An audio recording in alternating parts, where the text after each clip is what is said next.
Hello, everyone. So, good evening. My name is Aisha Fletcher, and I am the host of today's C Chats. Today, we're going to be joined with the incomparable Miss Maori, Carmel Holmes. It's such a pleasure to have you here tonight with us.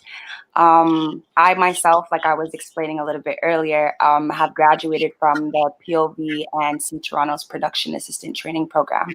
So getting now re-amalgamated into like the industry and into the film realm is just such a crazy experience, and it just feels like a full circle moment talking with you right now. So I'm really excited for this conversation, and yeah, we could start whenever you're ready.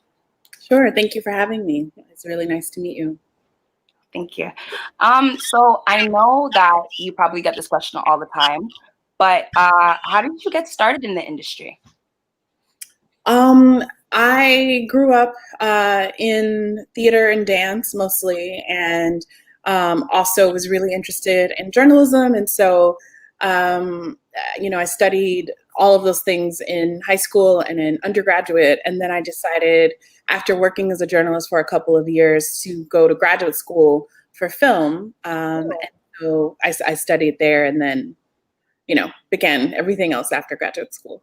That's awesome. So, for those of us who don't know, where did you actually go to school? Like, where did you receive your education or any type of academic training? Sure. I did my undergraduate. I spent my first 2 years at American, my second two at American University. I'm sorry, my first 2 years at Howard University and my second at American University. And then both of those in Washington, D.C. And then I went to graduate school at Temple University here in Philadelphia, which is where I live now. That's awesome. So, Philadelphia, you would consider that like your home, like your hub at this point in your career? It's my present home, yes. Okay. Cool. So, I want to know, like, which institution do you feel like you have like grown the most in? Like, when you went to school, like, where do you feel like you have experienced the most growth? Like, from when you first started like your program to like the end? I feel like I'm always growing. I was trained by my family that, knowledge is an ongoing thing. There's no such thing as, an end to learning. And I can't think of any experience that I've had where I didn't learn something. So I don't really have an answer for that because I feel like everything has been really instrumental to my growth. That's honestly so true, because our facilitators stress all the time when you're on set, like you're going to be learning all the time. And, to feel, inadequate, it's just a waste of time because you're always learning, and, there's always room for growth. So that's still, it's comforting to know that like you're very like so far into your career and you still feel like there's so much more for you to learn. Absolutely. It's awesome. So, as accomplished as you are, like, have you always felt a sense of belonging in the film industry? Like, have you always felt like this is like where I'm supposed to be? This is who I am. This is like where I've been destined to be, or has it been like an uphill kind of thing? I think that I have not always felt like it was a place where I was supposed to be, which is partly why I've created the programs that I have. I think if I felt like I belonged, Blackstar wouldn't exist. Yeah.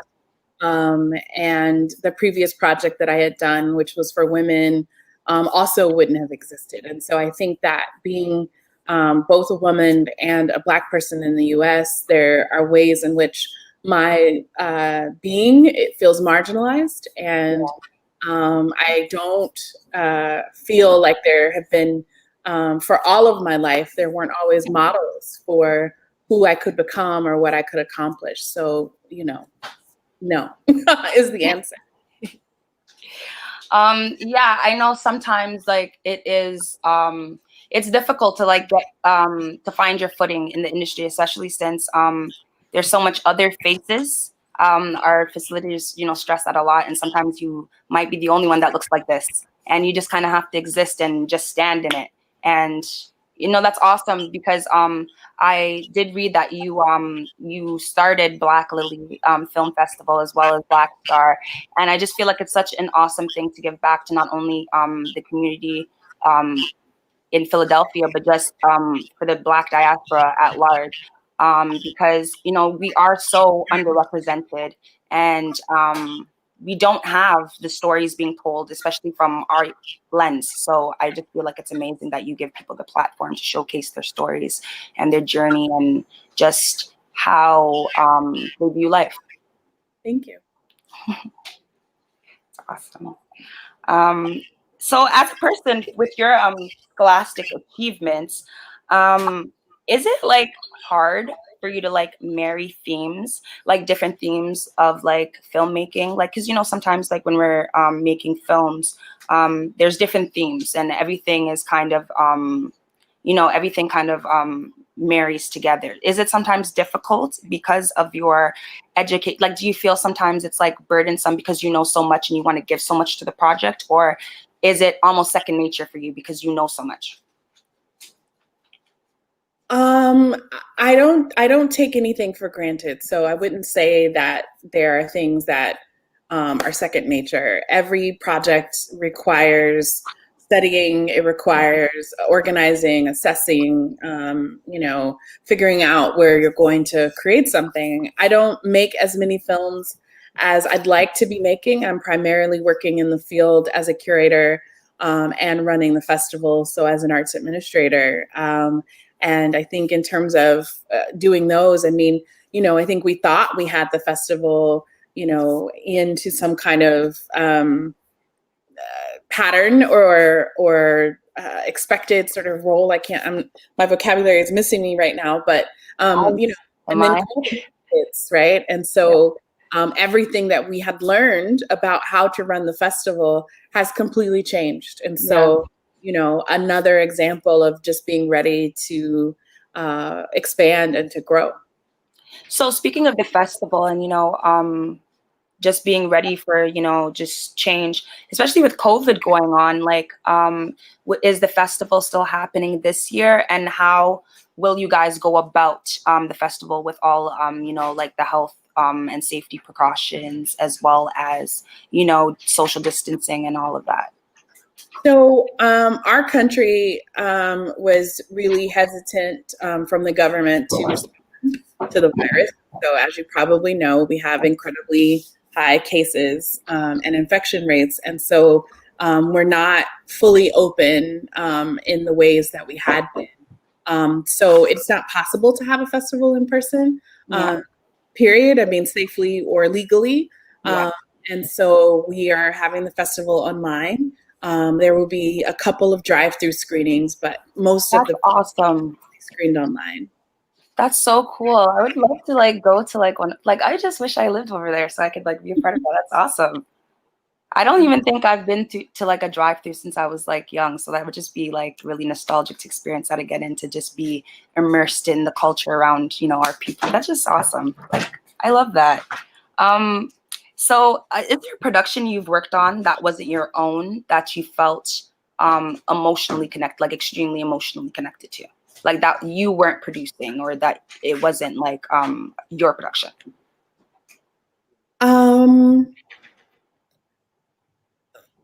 I think so. I mean, I'm not thinking of an example right now, but generally, because I have not been doing filmmaking as my professional career, most of the projects that I've worked on, whether or not I was the director or the producer, have been projects that I was emotionally attached to, either content or because the other maker who invited me to join them was someone that I was attached to. So I think I've had the benefit of only working on projects that I was invested in some way. But it's because it has not been my chief form of income.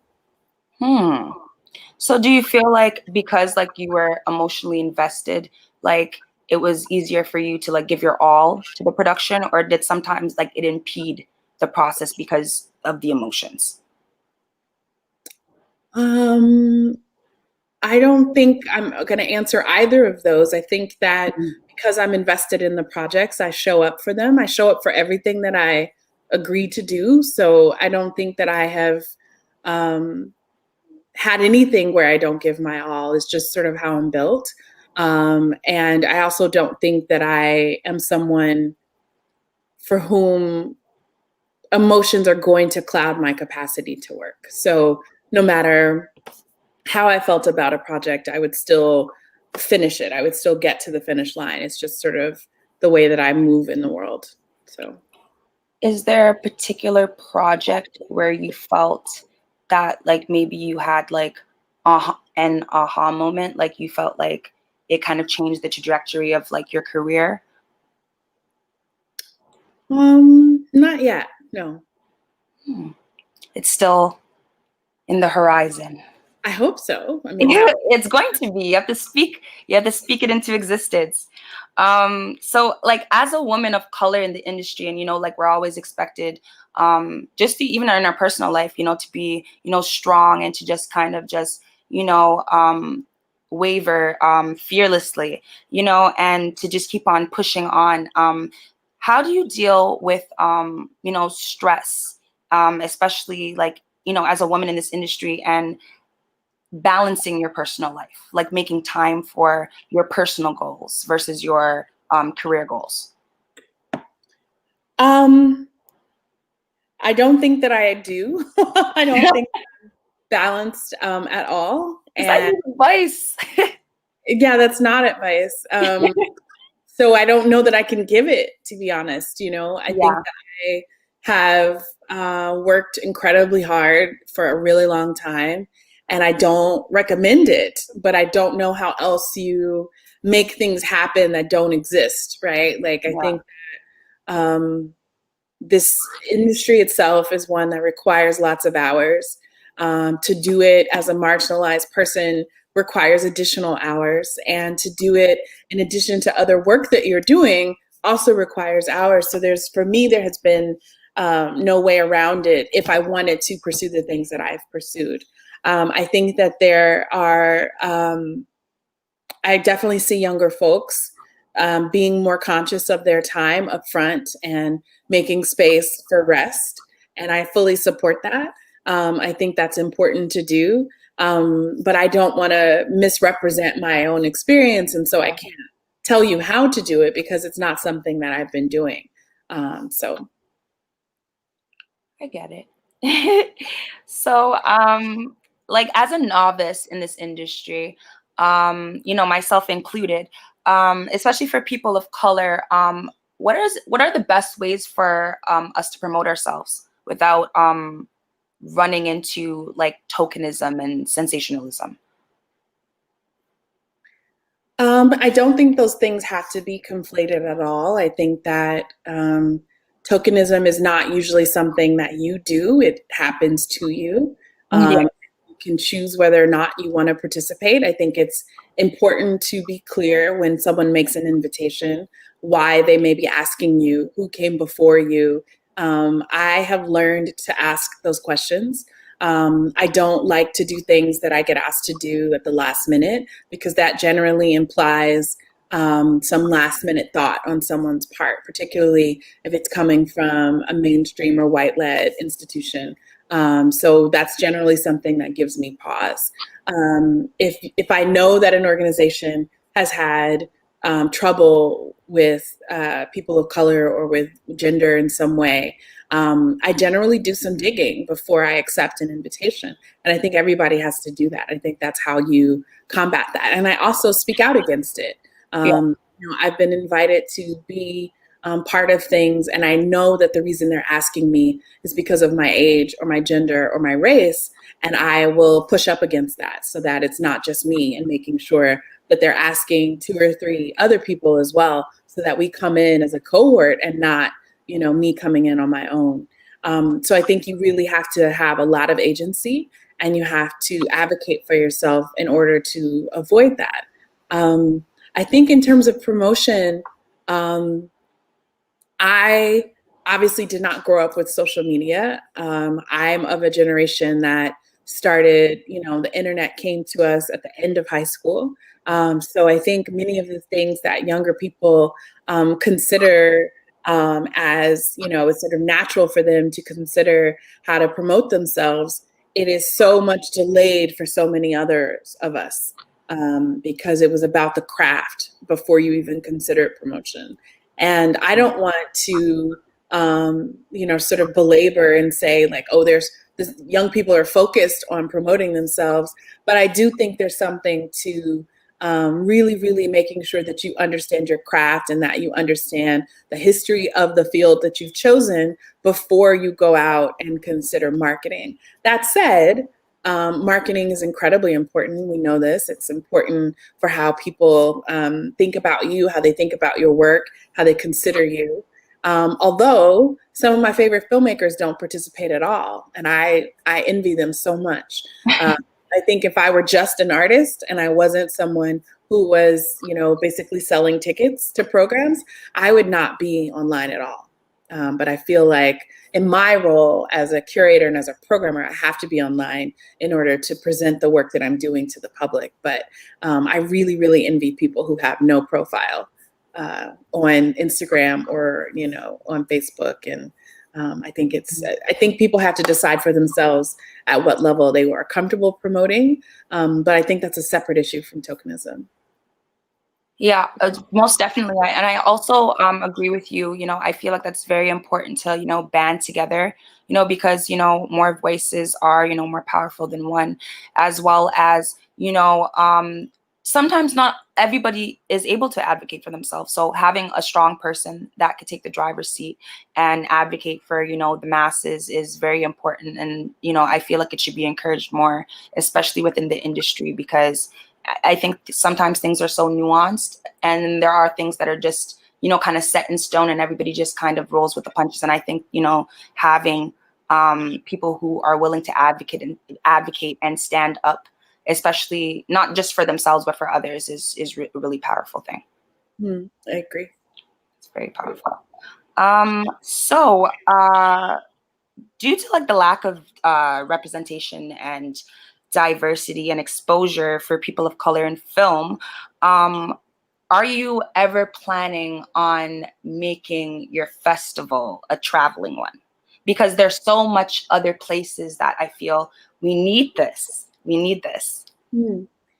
I don't know that we would make the festival a traveling one. That in many ways takes away, I think, from when the world goes back to, I think a kind of openness that we experienced before. The point of the festival is this one-time gathering, right? And so for people to descend upon Philadelphia at the first week of August and meet one another is part of the point. That said, we have already been doing smaller programs when we get invited by museums and universities and things like that to bring a program of the festival to another place. And we're open to do more of that for sure. And maybe even a different, maybe like the best of the festival goes to Toronto, or maybe being able to do, a different kind of festival, like focusing on other kinds of work or workshops and things like that. So, I mean, we're definitely have been doing some traveling with pieces of the festival and open to do more of that. That's like amazing, because like I feel like programs like this are just so necessary and so important. And, the program, is just not the end of our career, it's the beginning. So to have, an arena to tell our stories is really powerful as well. So throughout your work, like through your work with Black Lily and Black Star festivals, how important is it for you to continue to maintain the relationships that you fostered? It's very important. I wouldn't be doing any of this work if it wasn't for working to maintain relationships. So, it's really, really important to be nice and to make your word have a lot of integrity, to show up when you say you're going to show up. Yeah. So I'm so sorry. I'm like trying to find like my my place. So do you have any tips for any young filmmakers who are trying to apply for grants, like of grants and funding, and how to go about that? Well, I have no idea how it works in Canada versus the US, so I can't really make recommendations. Here in the US, the grant officers are generally not making the decisions. So, one of the things that I would say to people is that they should do their applications early and they should ask the grant officers for help if they can. Many people don't do that. And so they submit applications without anyone ever reading it besides themselves. So that's something that I would recommend if that is legal or possible in Canada. I also usually recommend that people have someone close to them, but not too close, like not a parent or a partner, but like a coworker, read an application who maybe doesn't know anything about their artistic practice and see what their reactions are and make sure that they understand what's being presented on a page. One of the things that I find, I used to work in philanthropy, is that people generally are underselling themselves, or they are making assumptions that the reader knows what they're talking about. And so I find grants are often a combination of promotion, but they are also one in which you are explaining things that you may take for granted, but not understanding that people on the other side may have no idea the intricacies of your field, of your own work history. And so you have to explain those things.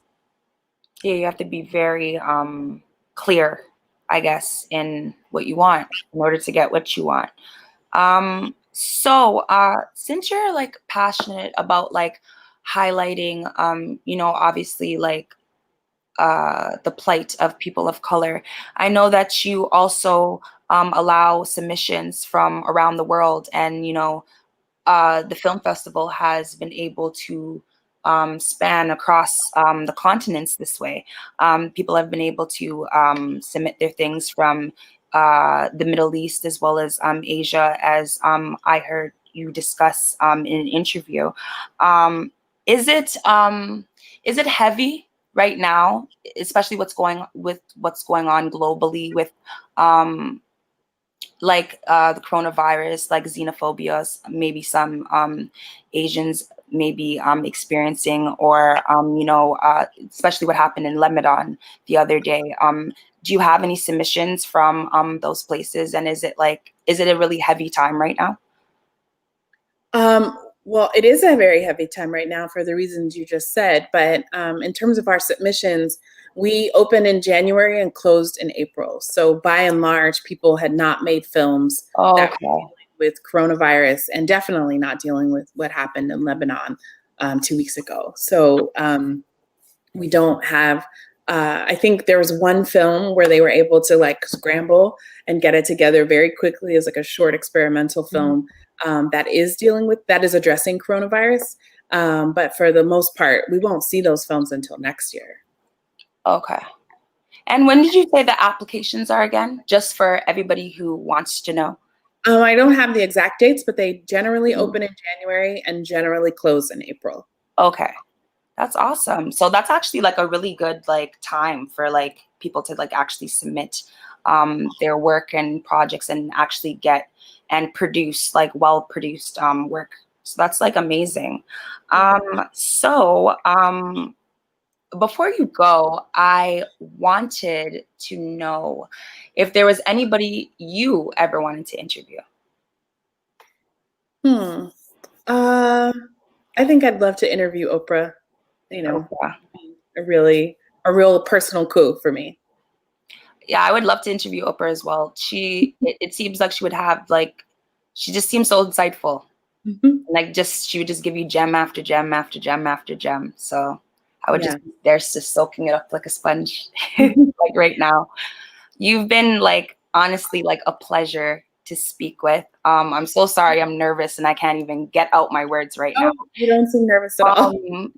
But thank you so much for this conversation and being so open and just sharing with everybody, because I know there's so much people who are interested in the field who might not know how to get their feet wet, or might not know how to apply for grants or anything that we discussed. And I just love how you're very open. Even if you felt like you couldn't answer the question, you still answer the question. So I'm really grateful for that. And I'm honestly just really grateful for your time. Thank you so much. It was really lovely to be on the show. Thanks. Thank you so much. Well, it was nice speaking with you, Maori. I hope we speak again soon. Thanks. Bye.